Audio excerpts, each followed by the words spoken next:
Walk past the corner of 5th Avenue and 34th in Manhattan today. You will see the Empire State Building.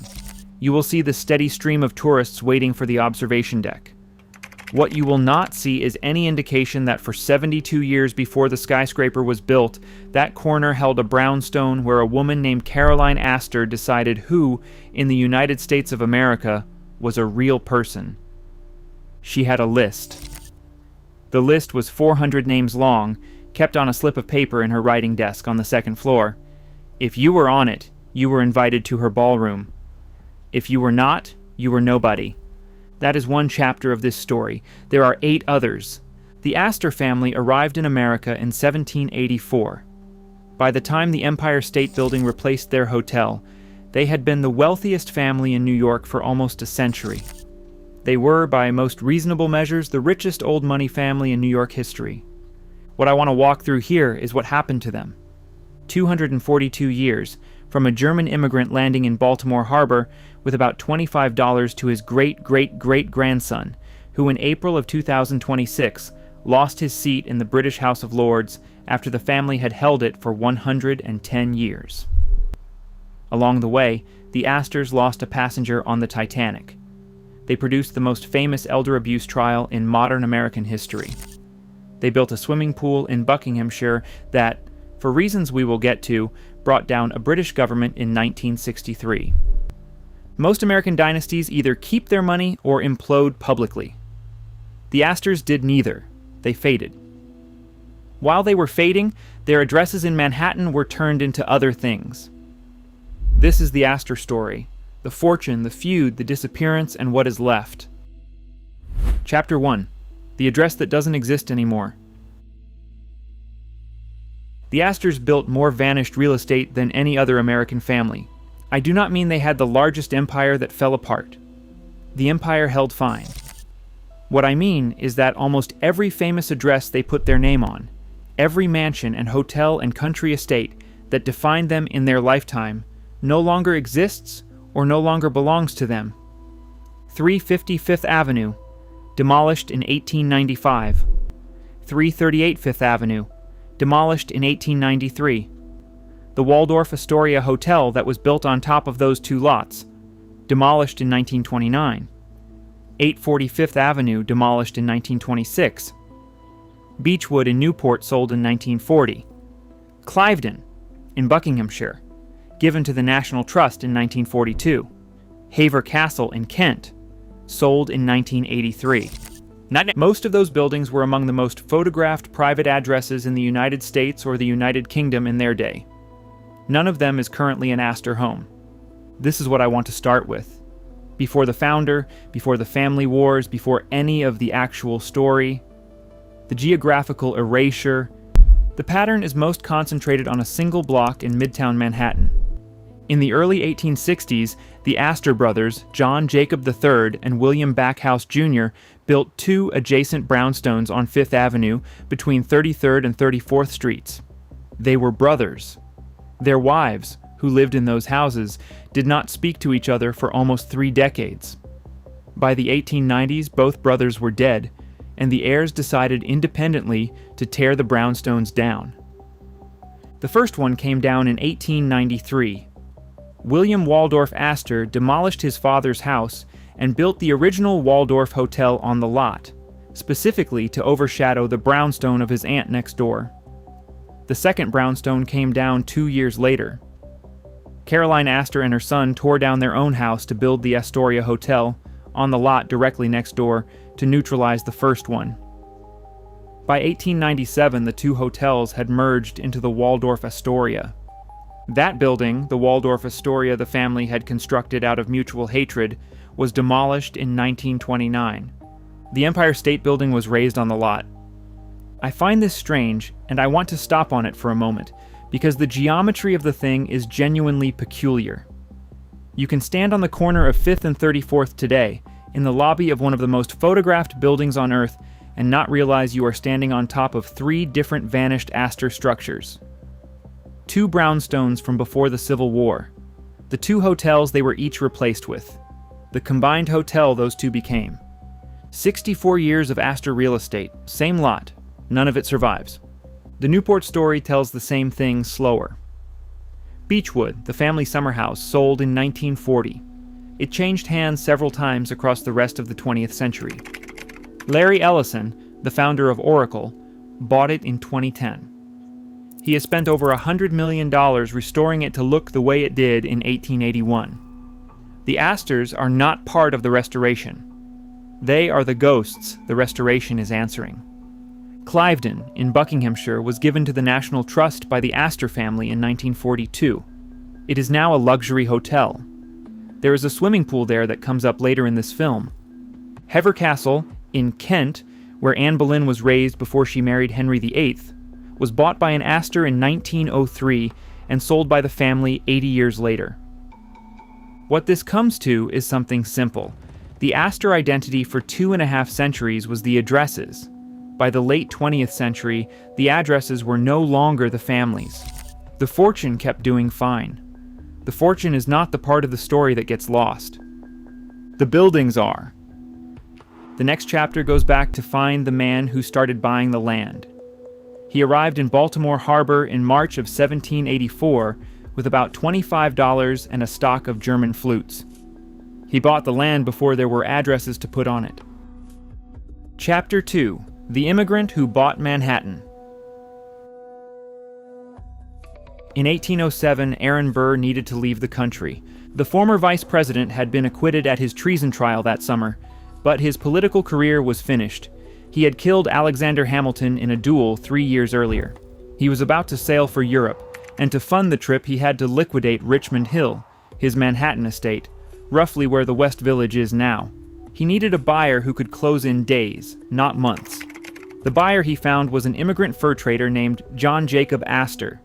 Astor bought Richmond Hill at a discount, subdivided the land, and began leasing the parcels. The estate that had been one man's country house became dozens of building lots, each rented under terms Astor controlled. This is the entire strategy of the man, in one transaction. Other people saw Manhattan as places where you lived. He saw it as inventory. He had not started life expecting to buy out former vice presidents. Born in 1763 in Waldorf, the youngest son of a German butcher. At 16, he left for London to work for an older brother who made musical instruments. He sailed for America in November of 1783. The ship was caught in ice in Chesapeake Bay for 2 months. While they waited, Astor met another passenger, a returning fur trapper. That conversation became the rest of his life. He arrived in Baltimore in March of the following year and spent the next 30 years building an export empire in pelts.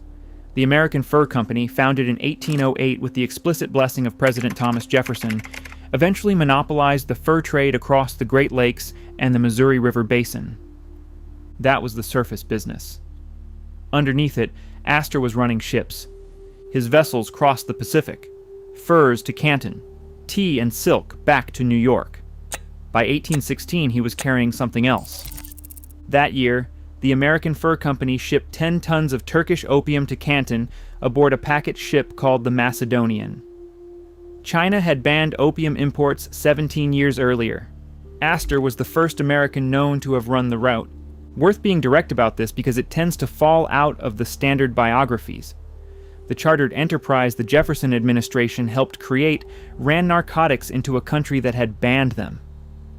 Astor did it for 3 years before shifting his opium operation to Britain, where it was legal. Whether the China money paid for the Manhattan land is something historians have argued about for 200 years. Probably yes. The same ships also came home with tea and silk, so the trail is hard to follow exactly. What is certain is that by the 1820s, no other private buyer in New York could match his rate of acquisition. Farms, leases on farms, ground rents, Old Trinity Church land grants. Most of it sat north of Houston Street, in what was then countryside. He almost never built. He left the buildings to other people. He wanted the dirt underneath them, and the right to collect rent on it forever. In 1834, at 71, he sold the fur business outright and put the proceeds into Manhattan real estate. He spent his last 14 years doing one thing, which was buying property in New York. On March 29th, 1848, he died at home, 84 years old. The fortune was almost entirely real estate. The real estate was almost entirely on a single island. The son who inherited it was the second son. The first, John Jacob Astor II, had been institutionalized for mental illness in his 20s and would die in confinement 21 years later. The man who would run the empire was a younger brother, William Backhouse Astor, whom his father had pulled out of a German university to come home and learn the family business. Chapter 3: The Scholar Who Owned the Slums. He had wanted to be a classics professor, someone in a university lecturing on Homer and Virgil and Tacitus in a small town in Germany, surrounded by texts no one in America cared about. What he became was the landlord of New York. As the second son, with his older brother in confinement, the empire would either fall to him or die with its founder. William was 25, studying classical philology at the University of Göttingen, when his father called him home in 1817. He ran the family's Manhattan property for the next 58 years from a townhouse on Lafayette Place. He kept his own ledgers. He never enjoyed the work and never pretended to. The biographical record describes a curmudgeon who avoided social events, did not host dinner parties, and spent his evenings reading classical literature in the original languages. The work, however, was being done. Under his management, the Astor position in Manhattan roughly doubled. He had perfected a structure his father had used. The Astors did not build tenements. They owned the dirt. They leased the lots on long ground leases to operators who put up the buildings and managed the tenants. The operators handled what happened inside. The Astors collected the ground rent regardless. In 1845, a public health study found that 25% of children born in lower Manhattan tenements died before their first birthday. 1 in 3 did not see their fifth. Those numbers are worth pausing on. The conditions described in the report would have been recognizable to anyone living on the densest blocks of Astor land. William's name appeared nowhere in the report. The buildings were not registered to him. The tenements that had killed the children had been built and managed by operators on land William had leased to them. The structure worked exactly as it had been designed to work. When city reformers tried to pass laws requiring better light, ventilation, or fire safety, William fought them. He funded lawyers in the New York legislature. He supported Tammany Hall, the Democratic political machine that kept the building codes loose. The compromises tended to look the same: a tenement footprint reduced by 5%, the rent raised by 10% to compensate. By 1867, the Galaxy magazine published a list of the largest private fortunes in New York. Williams was $16 million. The man in second place was $8 million behind him. He was not entirely without civic instinct. He doubled the size of his father's library, which became the foundation of what is now the New York Public Library. He read his Virgil. By his death in 1875, at 83, the family fortune had moved from $20 million to $50. The older son was the bookish one. The younger, William Backhouse Jr., was a yachtsman who avoided his own marriage. Their wives lived next door to each other on Fifth Avenue and did not speak.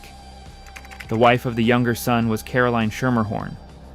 The next 30 years of New York high society would be hers. Chapter 4: The List. Every social claim a person could make in 19th century New York had to pass through a piece of paper roughly 2 inches by 3. The card had your name on it. The butler placed it on a silver tray and carried it upstairs. A woman somewhere in the house looked at the card. If she returned the call, you were part of her circle. If she did not, you were nothing. This was the system. And the woman in charge of it between the late 1860s and the early 1900s was Caroline Schermerhorn Astor. She had been born a Schermerhorn, descendant of New York's original Dutch landowning families. Her 1853 marriage to William Backhouse Jr.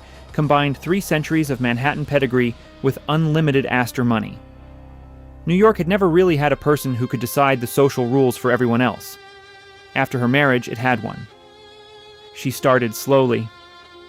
Through the 1860s, she was just another wealthy woman on Fifth Avenue.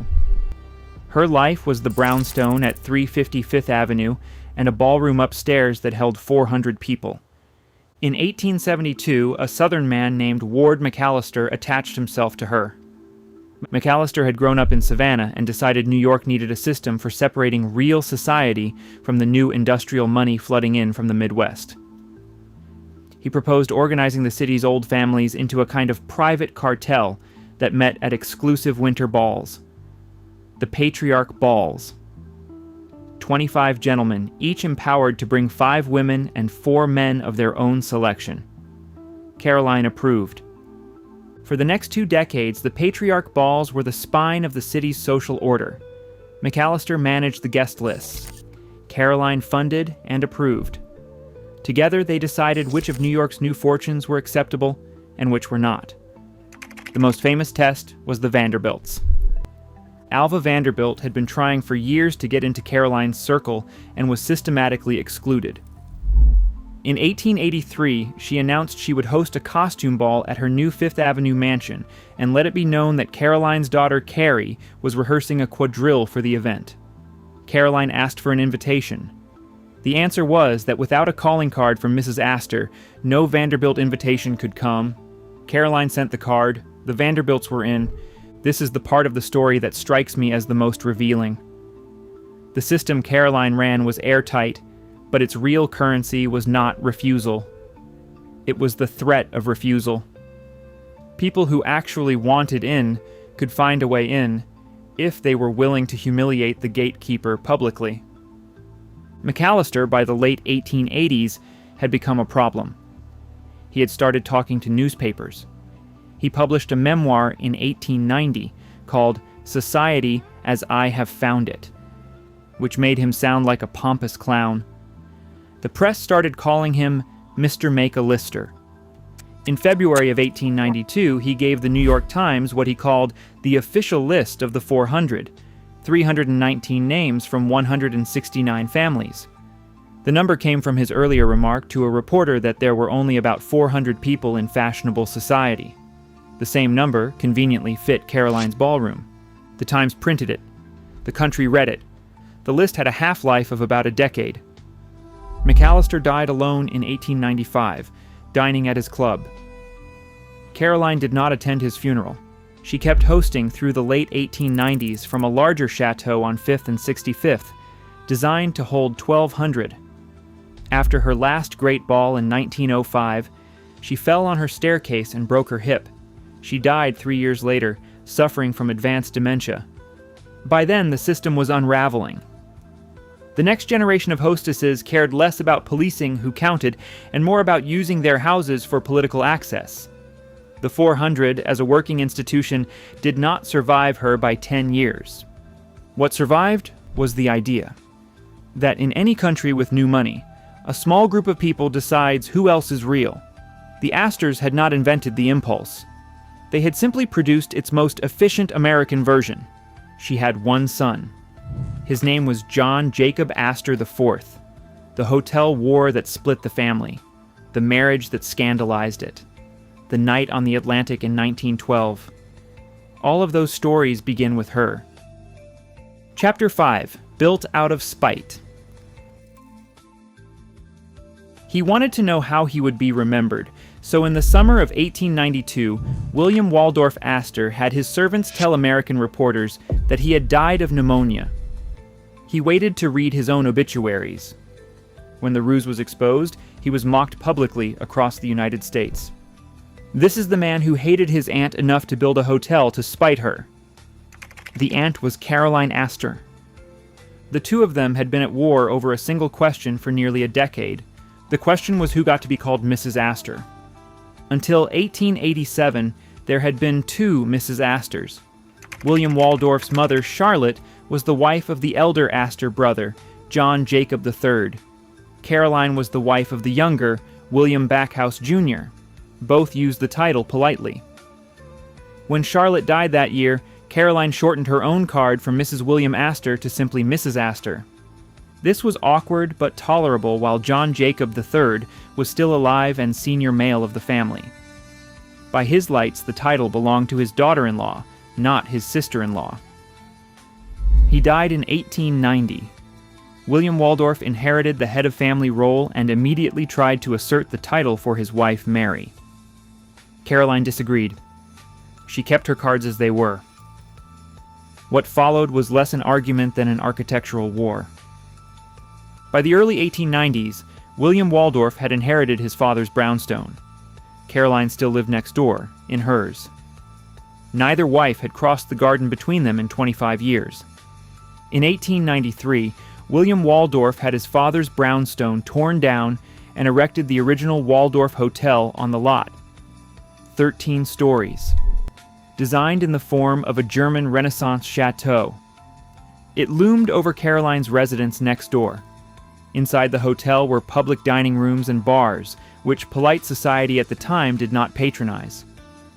The construction noise alone was enough to drive Caroline north toward the park.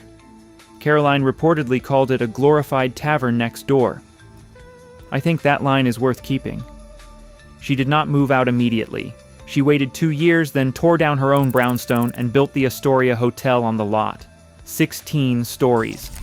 Designed by the same architect who had built the Waldorf, deliberately so. The two structures abutted each other. Mathematically, it would have made more sense to operate them as one building from the start. In 1897, that is what happened. The Waldorf and the Astoria were connected by a corridor and rebranded as the Waldorf Astoria. The rivalry was buried under a single business arrangement. William Waldorf had already given up by then. In 1890, he had begun renting Lansdowne House in London. 3 years later, he bought Cliveden, the country estate of the Duke of Westminster. By 1899, he had taken British citizenship. By the time the Waldorf and the Astoria were merging in New York, the man who had built the first hotel was operating from a Tudor village in Buckinghamshire and had decided, in his own published phrasing, that America was no longer a fit place for a gentleman to live. The man making that claim was the head of the Astor family. The country he was leaving was the one his great-grandfather had spent 60 years buying. He was made a baron in 1916 and a viscount the year after. The title would stay in his line for over a century. What he had done by leaving was split the family into two branches that would not meaningfully reconnect. The British branch survived. The American branch had its own next problem coming. That problem was on a ship in the North Atlantic. Chapter 6, Lifeboat 4. He was 47. She was 18. The wedding was in Newport because no Episcopal church in New York would perform it. The bride's name was Madeline Talmadge Force.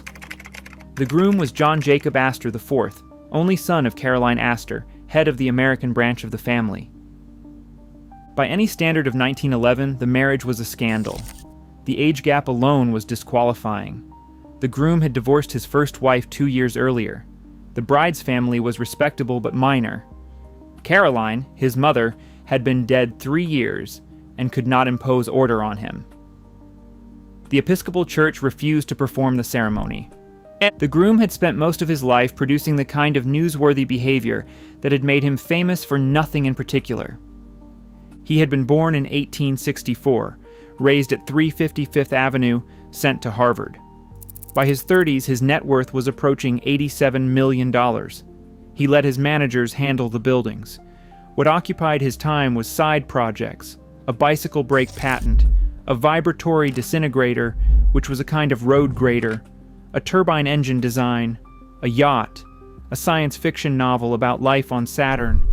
The Astor name carried him through whatever caught his attention.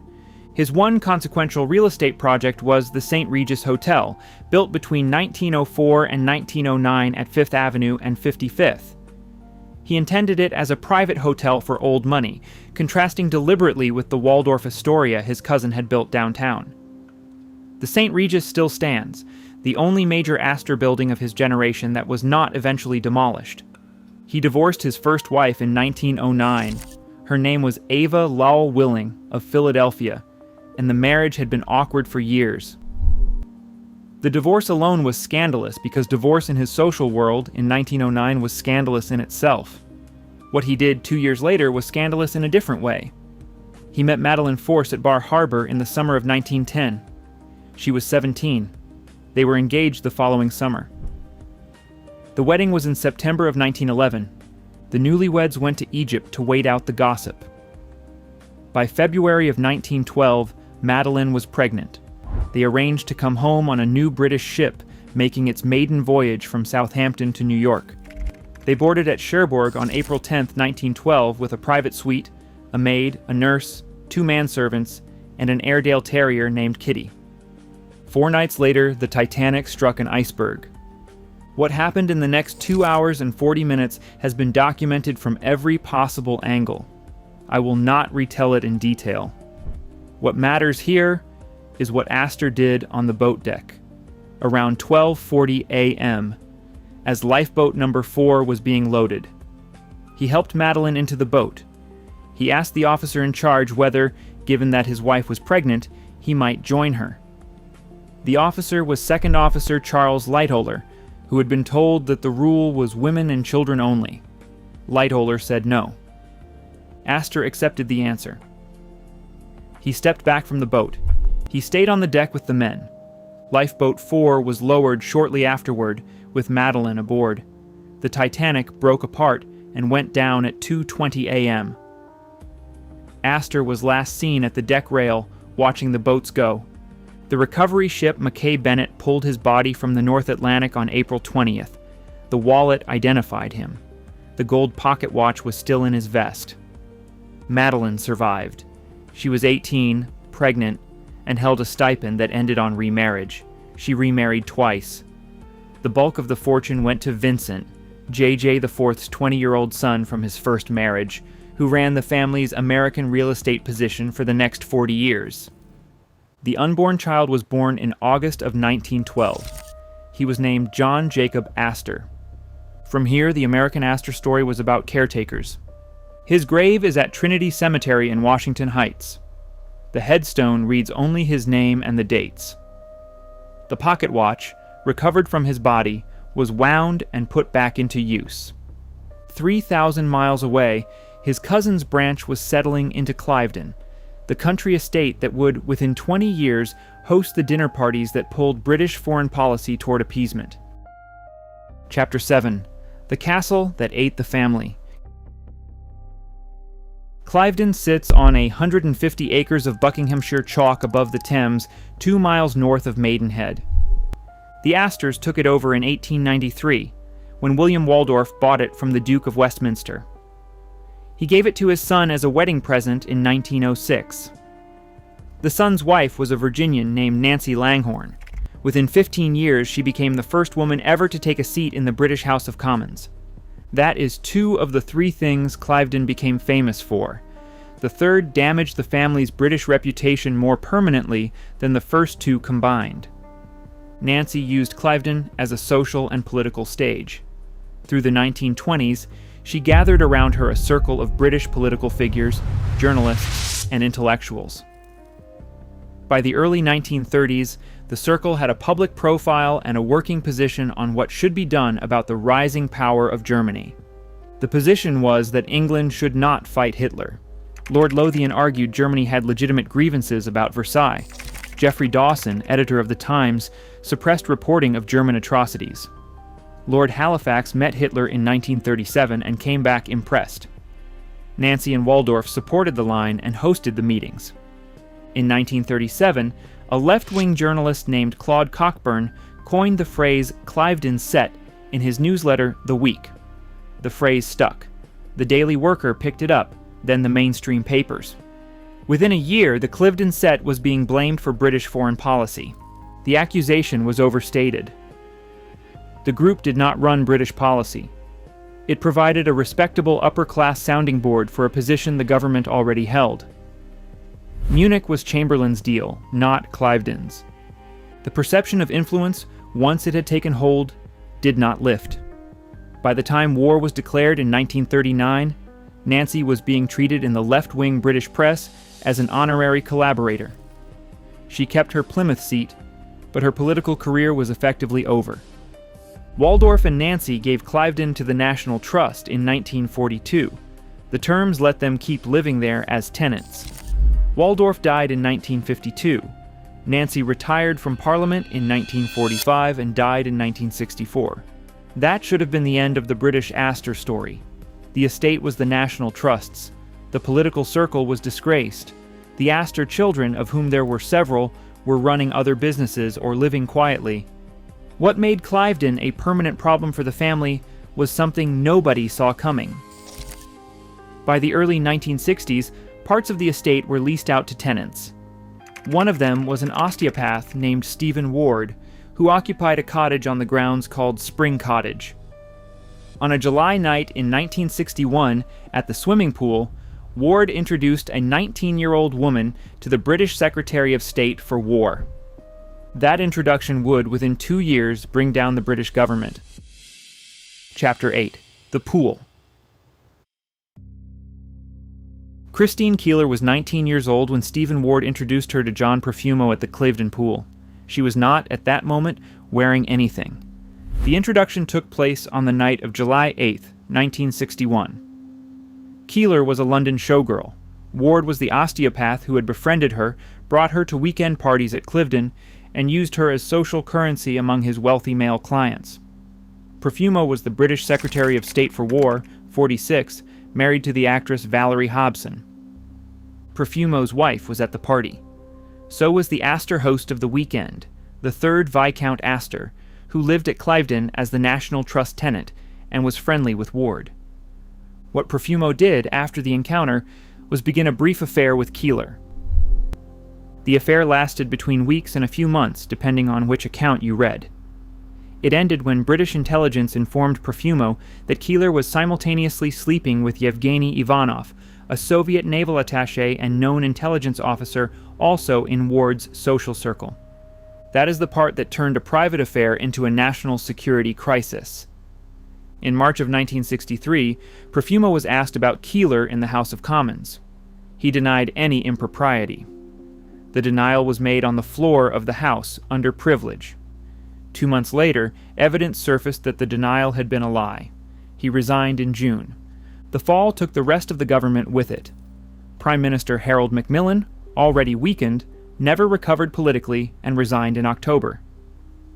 The Conservative Party lost the next general election. Stephen Ward was prosecuted on charges of living off immoral earnings, found guilty, and committed suicide before sentencing.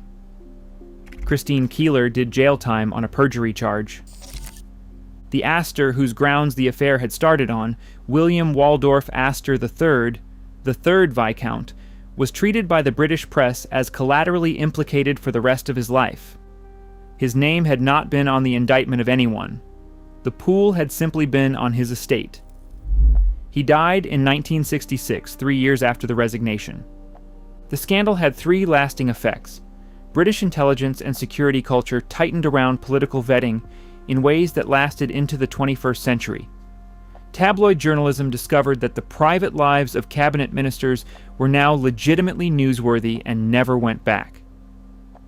Cliveden was the third. The estate kept operating as a national trust property, but the Astor family connection became, in popular British memory, primarily about the pool. The architectural history, the political circle, the parliamentary career of Nancy Astor, all of it was now footnote to a swimming pool incident. This is what happens to upper-class houses when they become famous for the wrong scene. The architecture stops mattering. The name on the gate becomes shorthand for something else. In 2006, the journalist Philip Knightley argued that the establishment had used Stephen Ward as a sacrifice. Reading the case 60 years later, this is hard to dispute. Nobody on the establishment side of the affair, including the Astor whose pool it began at, faced consequences anywhere close to what Ward got. By the early 1970s, the surviving Astor children had largely left British public life. The British branch retreated to Hever Castle in Kent and to private business interests. The American branch was now running on Vincent Astor's foundation, in the hands of his widow. That was not the last problem the family produced. Brooke Astor, the widow of Vincent, was about to become, in her last years, the centerpiece of one of the more public elder abuse trials in modern American history. The defendant was her son. Chapter 9. The Painting on the Wall. What does it look like when an American dynasty ends? It looks like an apartment on Park Avenue. where a chilled Hassam painting of Fifth Avenue with flags hung on a library wall, worth $10 million, until the day someone took it down to sell. The apartment belonged to Brooke Astor, the widow of Vincent Astor. By 2002, she was 100 years old, in early-stage Alzheimer's, and increasingly in the care of a son who was systematically removing things from her life that she had stopped noticing. The painting was one of those things. Brooke had married into the family. Vincent, her third husband, had inherited the bulk of the fortune from J.J. IV in 1912.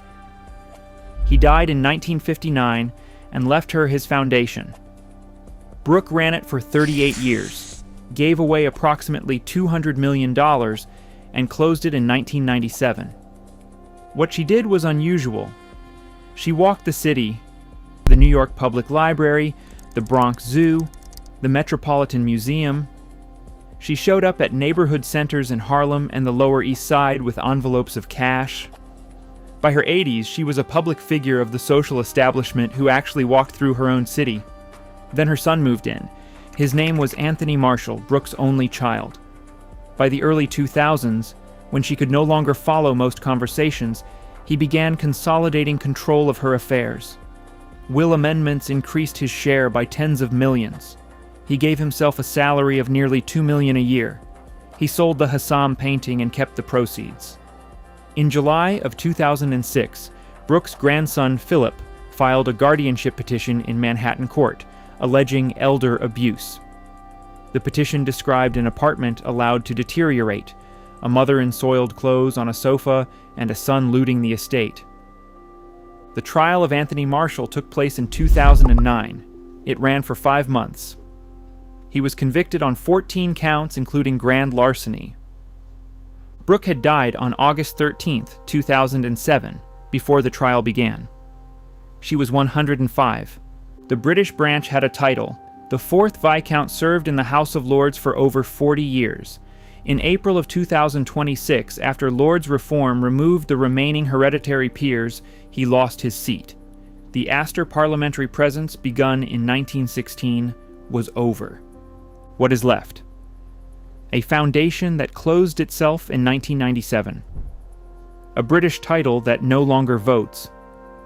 A handful of Manhattan buildings that no longer carry the name. A grave at Trinity Cemetery in Washington Heights. A German butcher's son arrives in Baltimore in 1784 with $25. 242 years later, the British branch loses a vote in the House of Lords. The American line has ended in elder abuse. Most American dynasties end this way. The fortune persists for a few generations, thins, then disperses. What was unusual about the Astors was how visible the unwinding was. Fifth Avenue, the House of Lords, court, a passenger liner, a swimming pool. Across 2.5 centuries. If you walk past Fifth Avenue and 34th today, you will not know any of it. The Empire State Building is the building. The lot is the lot, and that is the story.